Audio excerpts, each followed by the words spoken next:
六哥。哦，不敢。陈寿亭。六哥，请坐。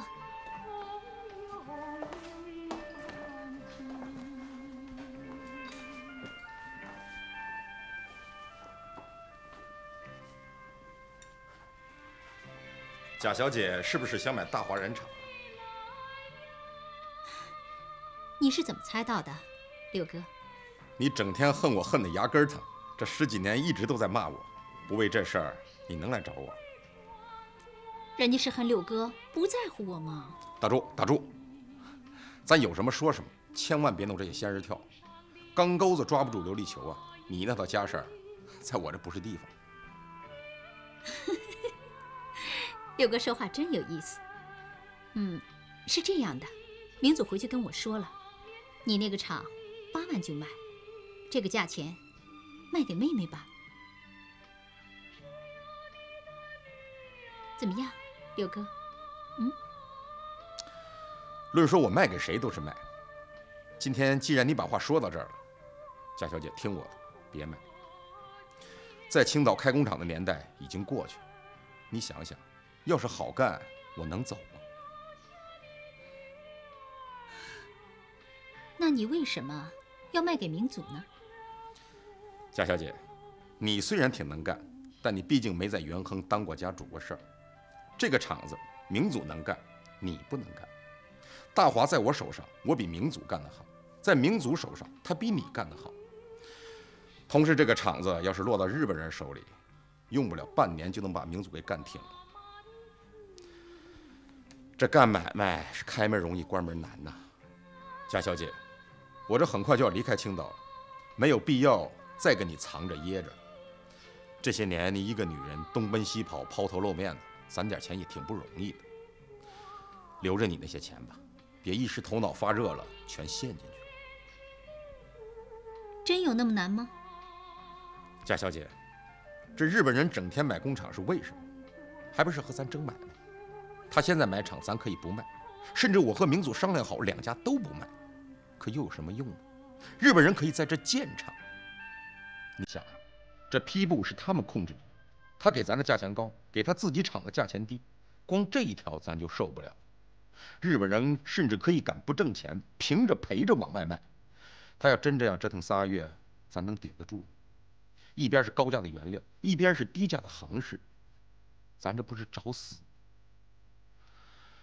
妹子，你既然叫我六哥，我也认了。你听我一句话，好好留着你那钱，看看再说。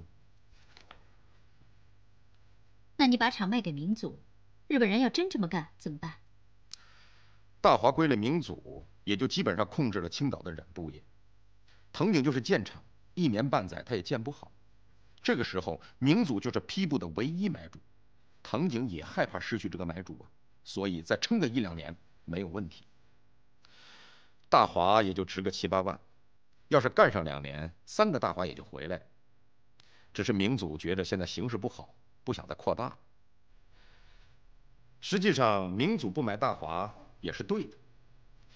你要把这厂子买过去，藤井就会分头对付你们俩。说句不好听的话，你们2人根本就不是藤井的对手。妹子，过了年我还会回来，到时候我和明祖联手对付藤井。妹子，你信也好，不信也罢，我陈寿亭不会坑人，更不会坑女人。妹子，还是死了这份心吧，把你的钱呢换成金子在那放，银元也行，美金也行，就是别存中央票。如果这局势真起了变化，日本人从东北过海杀过来，咱的钱呢就成了一堆废纸了。六哥，过去我对你成见太深了，我早该和你来往，真长见识。妹子，这快过年了，我厂子里的事儿也挺多，咱这么着，过完了年喊上家驹和明祖，咱在一起吃顿饭，商量商量下一步怎么个干法。六哥，你这厂不是还想卖给德国人吗？我能坑外国人，却不能坑中国人，你记住我这句话。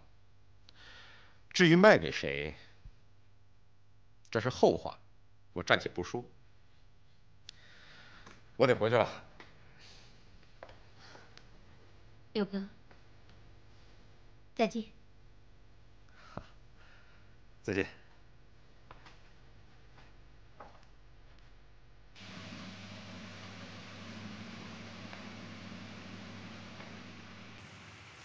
快过年了，咱怎么给工人发喜面？啊，掌柜的，还是按照去年的规矩，一个人5块吧。不行，太少了。咱这帮工人都挺能干的，从东北来的就更能干了，5块钱太少。家驹，你说说呢？我还是那句话啊，我是磨道里的驴啊，就听吆喝。5块少了就罚10块，反正咱也赚钱了嘛。掌柜的，我们家老爷子说了，让你年下一定要去一趟，还要当面感谢。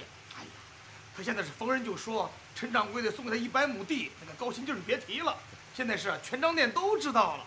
行，你跟他老人家说，过年我肯定去。好，家驹，我想每人发20块，你说行不行？20块，好啊啊，让大家知道跟着六哥有奔头，跟着东家干才有奔头。家驹，要不是你指划的好，咱这大华还不早死挺了。六哥，你耍我吧，你耍我啊！哎，掌柜的，那2个残废怎么给啊？你不说我还真忘了，这俩人是为了咱的厂才残的手啊。这要搁在别的厂，给一笔钱就打发了，咱大华不能这么干。这俩残废，每人给30，只要大华厂还在，他们俩就有饭吃，不仅有饭吃，而且还有钱花。咱就是要让工人们知道，咱大华染厂不仅买卖好，而且还有股子人味儿。你说是不是？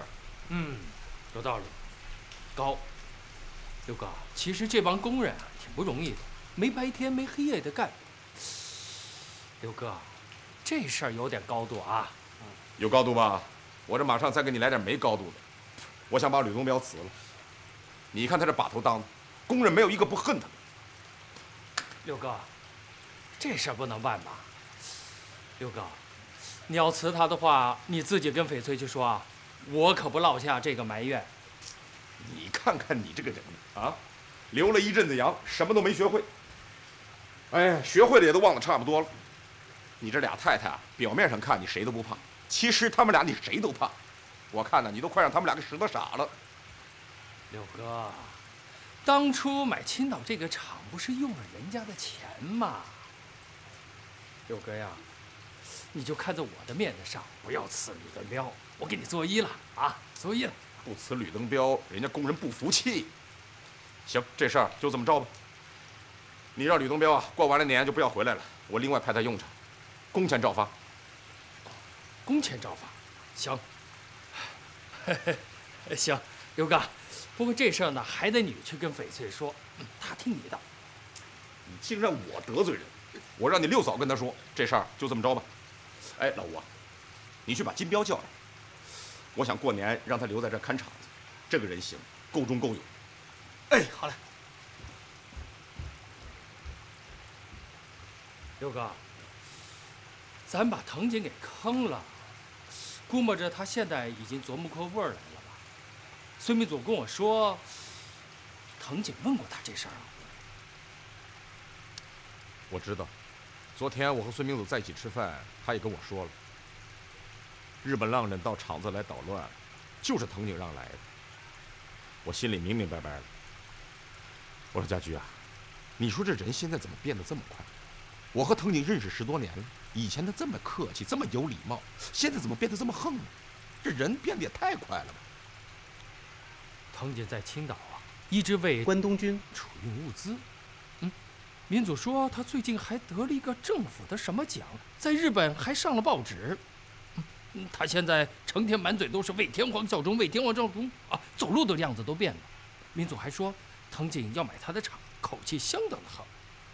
六哥，咱是不是也要考虑一下退路了？我想到了，藤井也找过我，只是我当时没有想到具体怎么办。昨天我把卖厂的事儿跟明祖也说了，明祖说他不要大华，这就对了，他是个明白人。你说现在的买卖多难干，日本人掌握着批部，说涨价就涨价。家驹啊，孙明祖不要，我想把大华卖给藤井。他要也罢，不要也罢，最后我还得让他买回去。藤井已经不是过去的藤井，他现在简直就是一个日本兵啊！刘哥，你以前办过他一回，这回他加了小心，恐怕不那么容易吧？家驹，这干买卖的没有卖不了的东西，就怕你不会吆喝。咱这个厂子1万大洋开的工，现在也就值个5、6万。你给我看着，我准备15万大洋卖给藤井，我还得让他上杆子买。我让他买了之后才知道上了当，上了当我还让他说不出来。这事儿我已经想的大致差不多了，你就瞧好了。这样，你先给我联络济南的那个犹太人，我先和他谈一场子。要不这样吧，我明天就去济南。刘哥，还是卖给那个犹太人比较好。人家在德国本来就是开染厂的。刘哥，够本就卖了，我恨不得今天就离开青岛。兄弟，生在这个乱时候，怕也没有用啊。哎，家驹，我让赵东初在济南给咱买了一块地，咱把这边的厂子卖了以后，咱哥俩到济南打天下。刘哥，这些年我也没出力，光跟着分钱了，实在过意不去啊。我想好了，等大华卖了，我就不再干工厂。德意志洋行在济南开了分行，他们给我来信说让我去干买办，估计是让我去当翻译。像我这样，也就是动动嘴。有你分给我的钱，我这一辈子足够了。家驹，在青岛经营了10几年，现在咱俩都有点渐老啊。一想到这些，我这心里真不是滋味。我陈寿亭赶的时候不好，我要是赶在太平盛世，我能把大华染厂干得跟整个青岛城这么大，我能把飞虎牌卖遍全中国。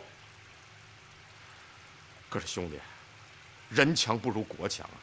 咱中国要是跟英国、美国似的，藤井还敢跟咱来捣蛋吗？咱还用得着整天跟他动心眼吗？富国强兵，清朝的时候就这么喊着。清朝的时候还算一个完整的中国吧，现在好啊，少了3个省。刘哥，能脱手就赶紧脱手吧，先躲开藤井这个冤家对头，我怕他明白以后来加害你啊。家驹，这你就错了。藤井并不想看着我死，他想看着我难受，他想看着我走投无路啊，去求他。好啊，藤井哥，你就等着吧，咱俩这出还没唱完呢。掌柜的，金彪来了。好，我知道了。家驹，你去发电报吧，但你不要告诉那个犹太人我什么时候到。我到济南以后，想先和赵东初合计合计，看看这事儿怎么办的合适。好，你去吧。掌柜的，金彪兄弟，坐。来，坐。你也坐。在大华干得还行吧？掌柜的，要我说什么好呢？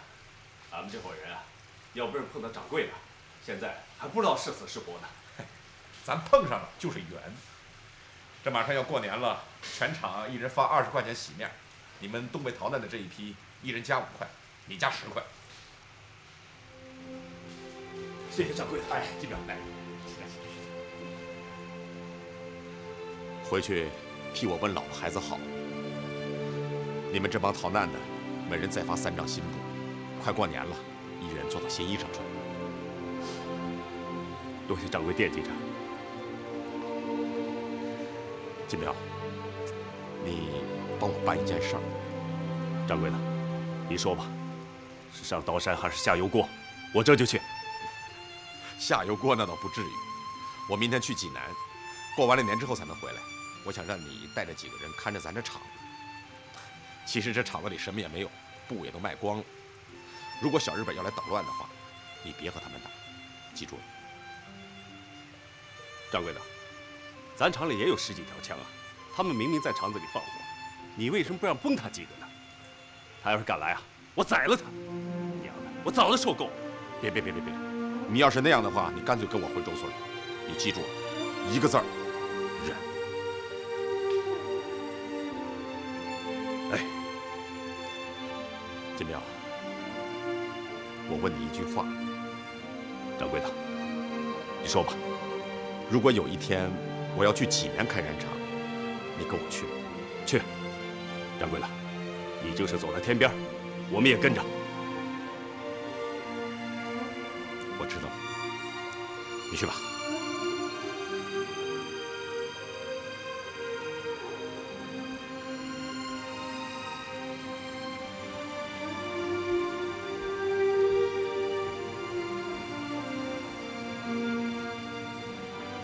我要是赶上太平盛世，我能把大华染厂干得和整个青岛城那么大，我能把飞虎牌卖遍全中国。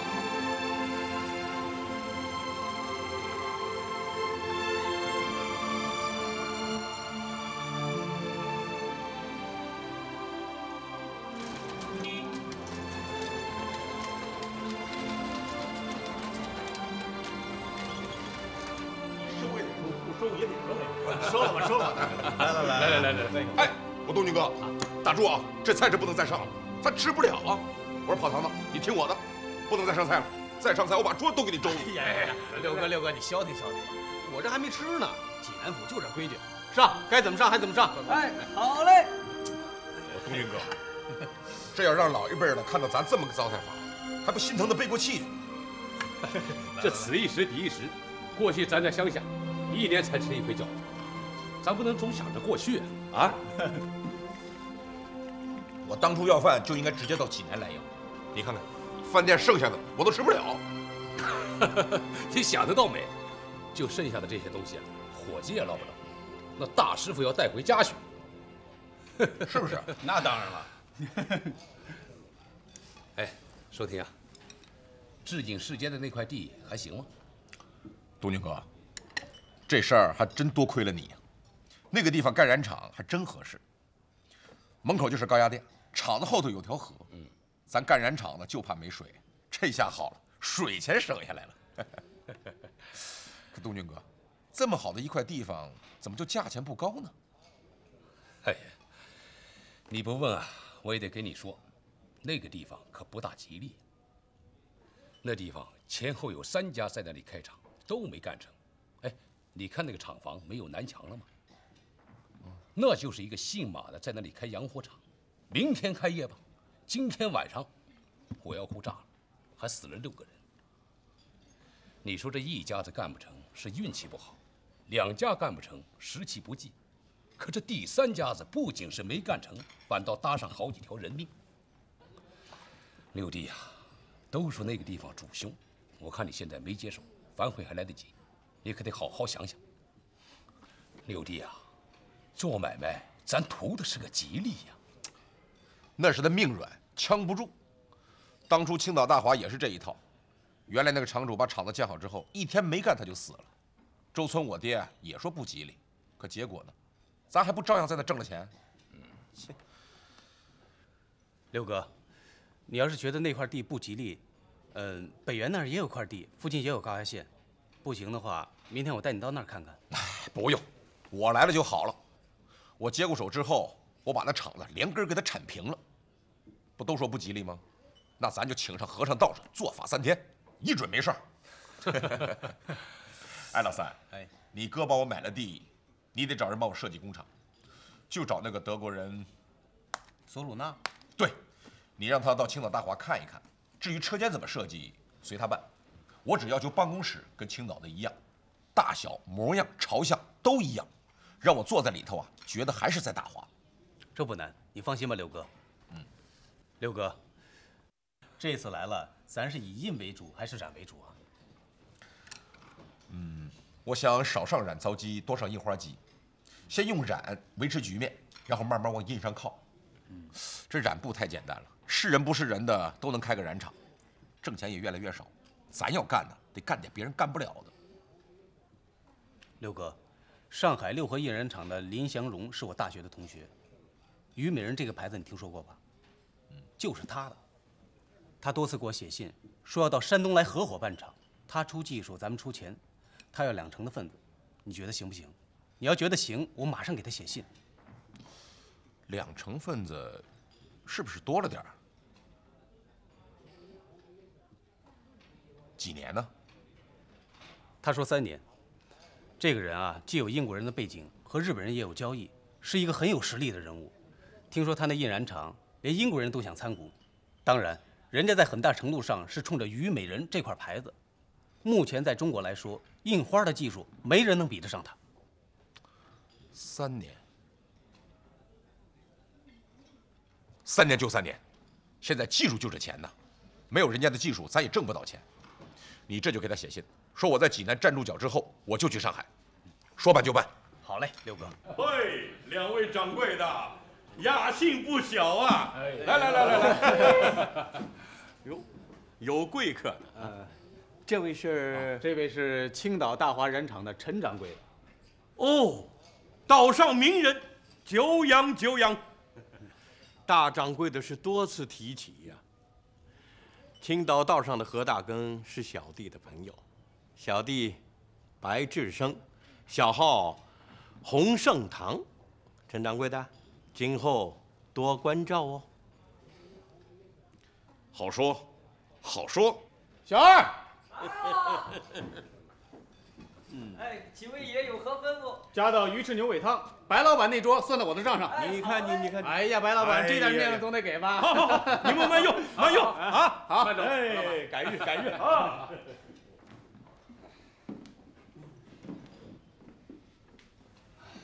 这家伙是干什么的？城顶口上开药铺的，济南青红帮的头子，地痞。还有一位没进来，姓钱，叫钱世亨。六弟啊，你来济南以后也得喂他一口。哼，我喂他个屁！我手上有10几条枪，我能怕他？哎呀，我厂子里也有10几条枪，可咱犯不上啊，咱给他个3瓜2枣的，图个省心。我只当是喂狗了。东俊哥，他刚才提到的这个何大庚是青岛的一个地痞，我跟他还有这么一段。当初我在青岛开染厂，这姓何的来收保护费，你也不看看这是谁的买卖呀，你就乱收钱了，我当然不可能给他了。这小子就给我开采，他撕下裤腿就往下割肉，他想吓唬我，我就看着他割，我不仅看着他割，他割一块我还吃一块。后来我让老吴啊到伙房把盐拿来了，我蘸着盐生吃，还喝着酒。没割下3块，这王八蛋就受不了了，关上门认我做了大哥。这帮王八蛋，他就是欺负老实人。等我来了济南，我想给他改改这脾气。嗨，好了，六弟，咱现在犯不着。这些王八蛋已经不开采了，现在改暗地里放火打黑枪，别和他怄气。咱现在可是大买卖。哼，我把那钱给要饭的，人家也得给咱作个揖，我也能落个好。给了他，我心里头窝囊。哦，他打黑枪，咱的枪也不是白天打的。去他妈的！好了，不说这个，生嫌弃啊！到现在还没吃呢，来，吃，来，别生嫌弃，来，喝一杯。哎，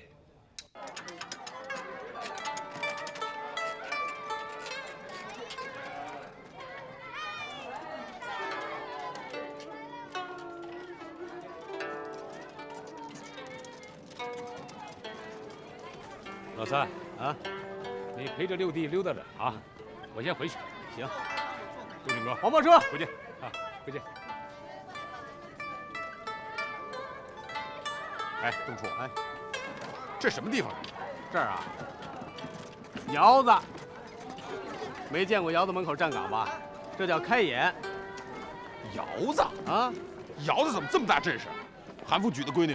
什么都不是，窑子门口站岗，说明今天里边来了大人物。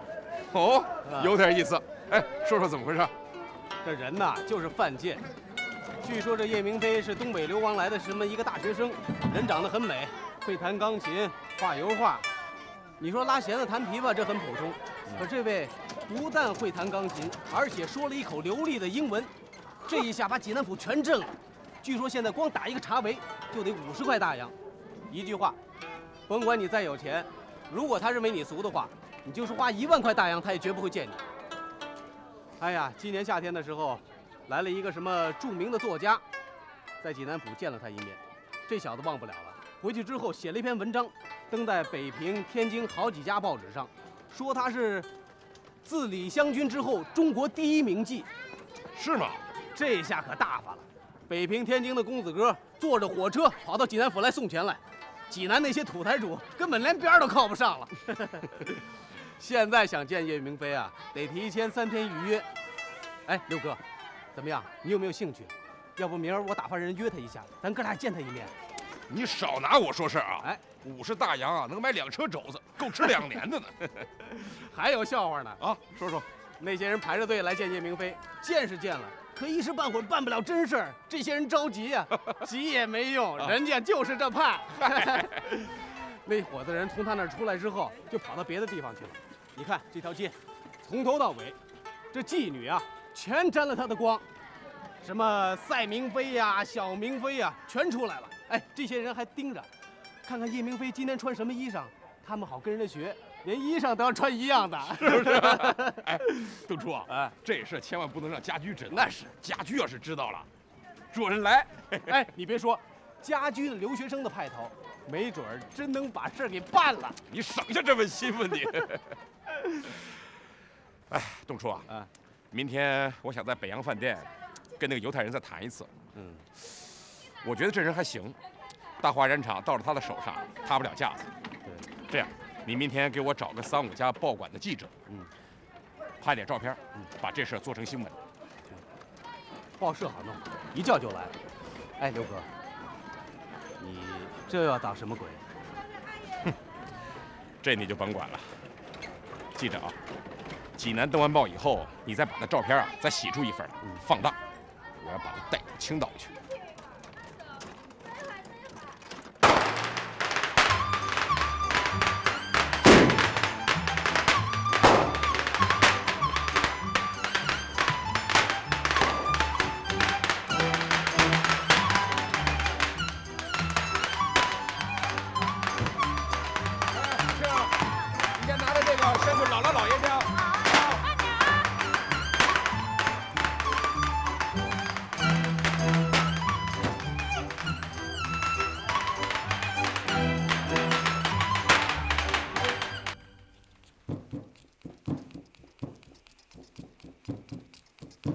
李太太，你这是剁了多少肉啊？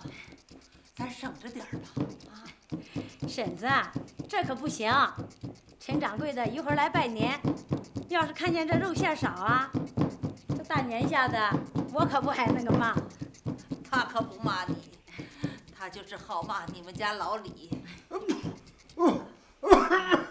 大叔，大叔。叔，您昨儿不是都好点了吗？这又咳嗽上了。哦，您得养着。老李呀，待会儿寿亭来了，咱拜年归拜年，可不许张口跟人家要钱。人家买下这院子，让你们2口子白住不说，还每月给钱，这就行了。他一看见抽大烟的就生气。虽说你现在不抽了，可他还是忘不了这个茬儿。你记下了？哎，婶子，我那意思啊，是回头陈掌柜的来了，我跟他说说，让他呀给我在他那工厂里找个活儿干干。你别问，他肯定不要你。大年下的别自找不肃静。哎，我知道。哎，婶子，估计陈掌柜的这会儿都到了。我迎迎去吧，啊！哟，叔大爷，过年好啊！刚回来，来，到了。哎呀，陈六子平时很少回来，来，每人拿个大洋，自个儿啊买点点心吃，算是我孝敬各位的啊。我锁子叔啊身体不好，下不了炕，老哥几个没事到家里坐坐，陪他老人家说说话啊。来，拿着。到我这待着。哎，陈六子给各位拜年了啊！回见。哎呦，陈掌柜的，您回来了！哎呀，给您拜年了，磕个头。好，来，起来吧。哎，你看你不抽大烟了，脸色也好看多了。哟，太太您回来了。哎，您交给我。哎，我拿着。屋里去。哎。呀，陈掌柜的来了。叔，婶子，过年好啊！小六子给二老磕头了。快进来！您好。哎，六子。叔，叔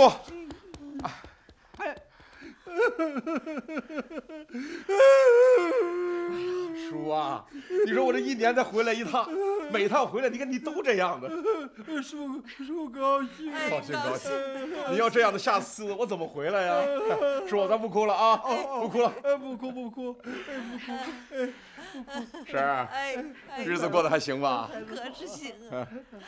哎呀，寿婷啊，你叔当年也就是行了针别人那么大点好，可换的你年年供米，月月供柴，养老送终啊！这满洲村的人谁不眼馋呢？就是。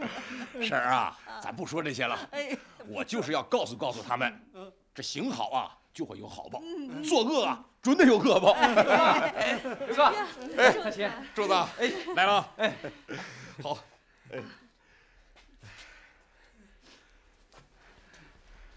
婶儿啊，这小丫头还行吧？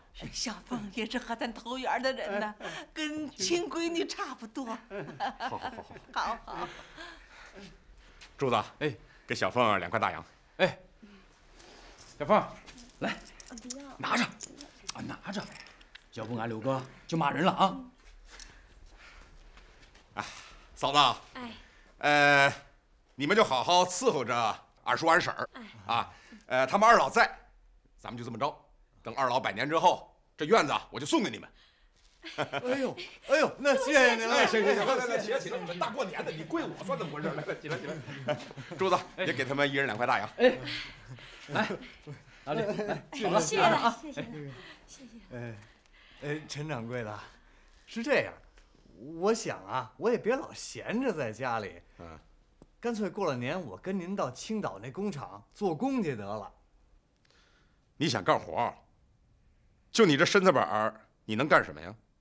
您看我这不老不小的，我干个杂活行啊？知道干活就不错，比你抽大烟强。这样吧，你也别跟我去青岛了，过了年你就到通河干吧。柱子，过了年以后你让老李去通河干，他能干什么你就让他干下什么。但你记住了，千万不能让他碰钱。抽大烟的人呢，没有钱他就没烟瘾了，有了钱呢他还得抽。知道刘哥，您多照应着。行了，老李，大过年的你们去忙你们去吧，我还得跟我锁子叔说话。好，那我们走了。寿庆，叔啊，那药您老还得吃啊。您老一定要好好的。过了年我想到济南去开厂子，等我站住了脚，我想把你和俺婶子都接到济南去。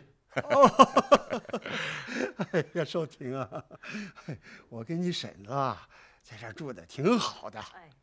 到了济南，咱谁也不认识，连个说话的也没有，怪闷得慌。我和你婶子就在周村吧。好，行啊，那就在周村。叔啊，我怎么听柱子说，你老现在还不舍得全吃白面呢？我说叔，你和俺婶子都老了，这身子骨本来就不好，所以说这年老以后啊，他得保养。这样，你就算为了小六子啊，您就听我一句话，吃点好的啊。叔听你的，听你的。别动，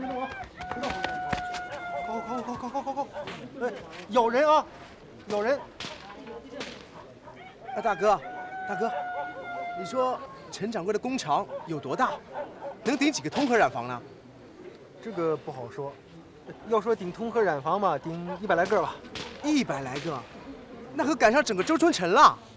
这个讨饭的可真厉害，还说人家讨饭的，好好跟人家学学吧你。大哥，这东西这多少个大洋呀？10500个大洋。哟，我的天哪！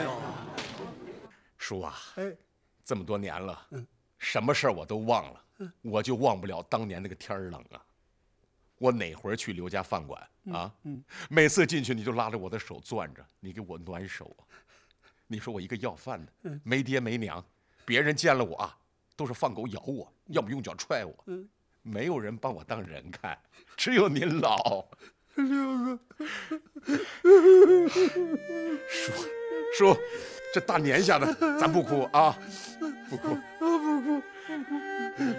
六子，你叔啊，天天就像在梦里一样啊。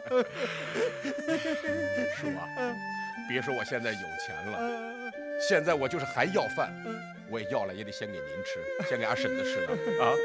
你说是不是这个理儿？俗话说，头30年看父敬死了，后30年呢看子敬父。你说我和你瞎说啊，没儿没女，可就连周村城里最大的财主，他也不能小看咱呐。为啥呀？还不是看你的面子吧？哎，我一想起你来，我这咳嗽都咳嗽的轻了。好，好，叔啊，您一定要硬硬朗朗的啊，该吃吃，该喝喝啊，以后就吃点细面，别吃那粗粮了啊。好，以后我要听柱子说你再吃那粗粮啊，我这样，我让惠仙楼天天给你送好吃的，行不行？不，叔听你的，叔听你的。婶子，这小六子是个鞋驴，他真的能让惠仙楼天天来摆席。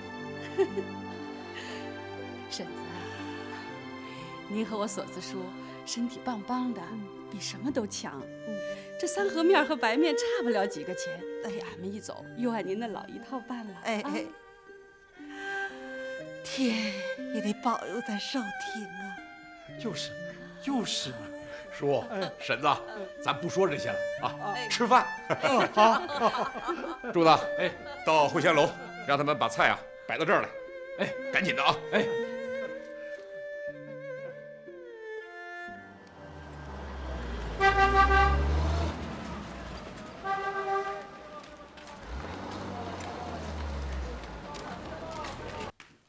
老爷太太，菜好了，吃饭了。吃饭。嘿，福庆，别用功了，快吃饭吧。福庆，来吃饭。给你爹把酒倒上。当年拉着你娘的手，现在儿子给倒酒，有点意思啊。胡说八道什么呀？也不怕孩子笑话。包子来了啊！来福庆，来吃个大包子，吃得多才能长得快。来，把它吃了。彩琴，你不来一杯啊？我最近还是觉得不太舒服。福庆，让你爹和你娘在这说会儿话，我们俩到厨房去吃。那儿啊，包子菜我都给你留着呢。啊，去吧。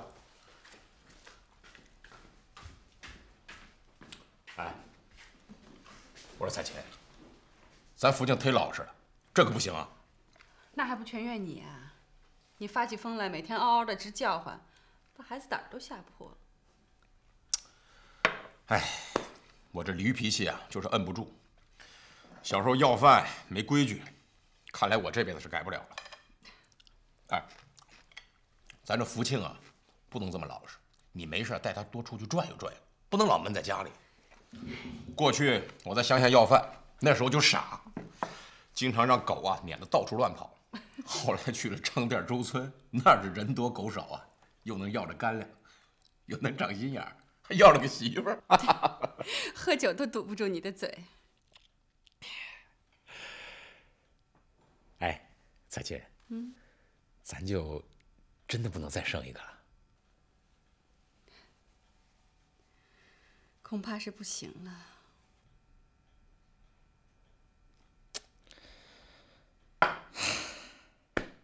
一个就一个，好儿不用多。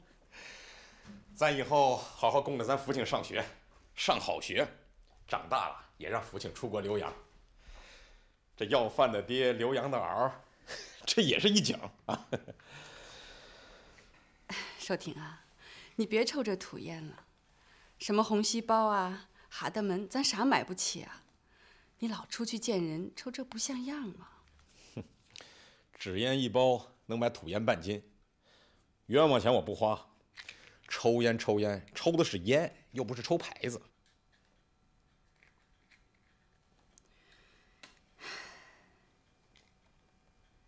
寿婷啊，嗯，最近一段时间，我一直琢磨着，有什么话你说呀，你别让我着急，说。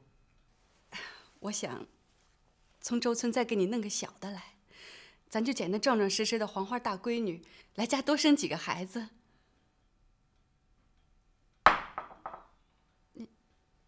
彩琴啊，你这是要干什么？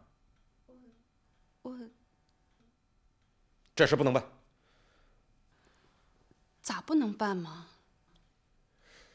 人家驹说的对啊，咱俩这是从小的夫妻，这是自由恋爱。那时候啊，你夏天给我买甜瓜，冬天给我买麻花，逢年过节蒸馒头，你是一个都舍不得吃，你都留给我，我不吃你还不愿意，这是什么感情啊？这事儿啊不能办。六哥，一出是一出啊，咱不是孩子少，让他来生孩子吗？不行不行不行，这事儿不能办。我这人心软，你又不是不知道。我要是弄个小的来，一天我什么事儿别干了，整天就心烦嘛。你想啊，我这边搂个小媳妇儿，刚想捣鼓点事儿，一想那边你揽着福庆在那落泪，我什么事也干不了啊，就剩下难过了。这话又说回来了，我要在这边陪着你，一想那边还有一个锃明瓦亮的大闺女，这也是牵挂。